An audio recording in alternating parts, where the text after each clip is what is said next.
मैं आज आपका एंटरटेनमेंट करने नहीं आई हूँ। हाल ही में हुई एक पेरेंट टीचर मीटिंग में कुछ ऐसी बातें मेरे सामने आई जिसने मुझे बहुत ही परेशान कर दिया और सोचने के लिए मजबूर कर दिया, जिसके चलते मैं कई डॉक्टर से मिली, कई डॉक्टर से मैंने सलाह की।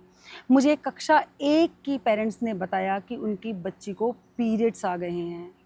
पीरियड्स और कक्षा 1 की बच्ची को। इस बात की गहराई तक जानने के लिए मैंने बहुत सारी रिसर्च पढ़ी, बहुत सारा डाटा कलेक्ट किया और एक गायनेकोलॉजिस्ट से भी मिली। शुरुआत में मुझे लगा कि शायद डॉक्टर बोलेंगे कि ये खान पीन का असर है, जिसकी वजह से अर्लियर प्यूबर्टी लड़कियों में देखने के लिए मिल रही है। फिर उन्होंने अपना फ़ोन उठाया और फ़ोन उठाकर कुछ वीडियोज़ के लिए स्क्रॉल करने के लिए मुझे कहा, जिसमें मैंने देखा कि छोटी छोटी मासूम बच्चियाँ फुल मेकअप करके कैसे गानों पर डांस कर रही हैं। कच्ची कली, साड़ा मासूम चेहरा, बेबी डॉल मसने दी। और यहाँ तक भी देखा कि उन लड़कियों के जो एक्सप्रेशन थे वो बिल्कुल वयस्क लड़कियाँ या महिलाएं जो होती हैं उनकी तरह थे। एक बार को तो मैं सन्न रह गई।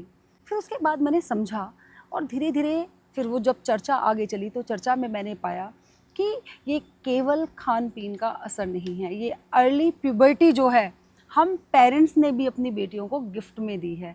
हम टाइम से पहले उनको मैच्योर कर रहे हैं। जैसी बच्ची पैदा होती है तो माँ कहती है जो अरमान मेरे पूरे नहीं हुए अब मैं अपनी बेटी के थ्रू उन्हें पूरे करूँगी। डिफरेंट हेयर स्टाइल बनाना, फिर धीरे धीरे करके सोशल मीडिया की तरफ एक्सपोज़र उनका बच्चियों का किया गया। उनका फुल मेकअप करके वीडियोज़ बनाई गई जिस पे तालियाँ बजाई गई, फिर सोशल मीडिया पे भी डाली गई।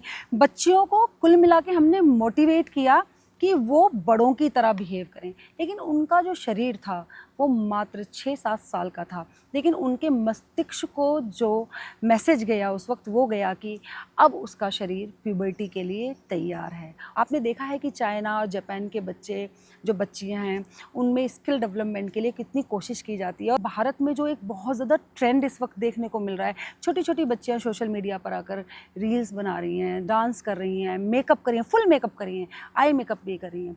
तो ऐसी परिस्थिति में तो ये सब होना जायज़ है ना। तो क्या इसका एकमात्र कारण यही है जो अभी तक मैं आपसे डिस्कस कर रही थी? जी नहीं, जंक फूड इसका एक बहुत ही मेन कॉज है। दूसरा बहुत ज़्यादा सोशल मीडिया एक्सपोज़र। तीसरा बहुत ज़्यादा कॉस्मेटिक की तरफ जब हम बच्चों को शुरू से ही लेकर जाते हैं, बहुत डिफरेंट तरीके की क्रीम्स हम उनको लगाते हैं। और हाँ, जो सोने पर सुहागे का काम किया है वो हम सब ने ही किया है। बच्चों को खूब थोप कर मेकअप लगाकर उनकी वीडियोज़ बनाकर उनको बोलें कि नहीं एक्सप्रेशन ऐसे नहीं ऐसे देने हैं, और उनको सोशल मीडिया पर पोस्ट कर फिर उन्हीं बच्चों को दिखाते हैं हम, जिनमें लिखा होता है वाओ ब्यूटी क्वीन लग रही हो, हीरोइन लग रही हो। लोग वहाँ पर गुड़िया कमेंट नहीं करते हैं क्योंकि वो गुड़िया लग ही नहीं रही है, वो तो एक व्यस्क महिला की तरह लग रही होती है।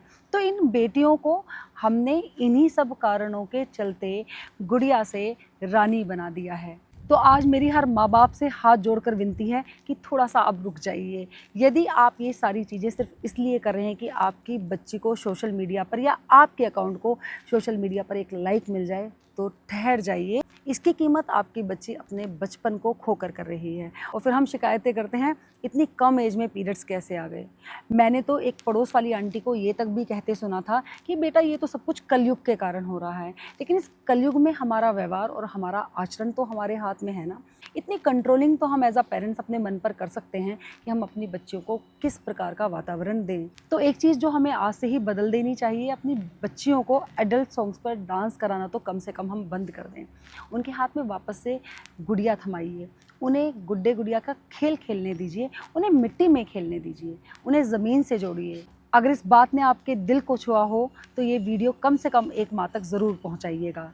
एक प्रिंसिपल के तौर पर मैं कर रही थी आपके साथ अपने एक अनुभव को साझा, और अंत में मैं आपसे यही रिक्वेस्ट करना चाहूँगी कि इन बच्चियों को इनका बचपन लौटा दो। मैं थी Varsha Singh Tewatia, the voice of Varsha से। कंफर्ट नहीं, क्लियरिटी।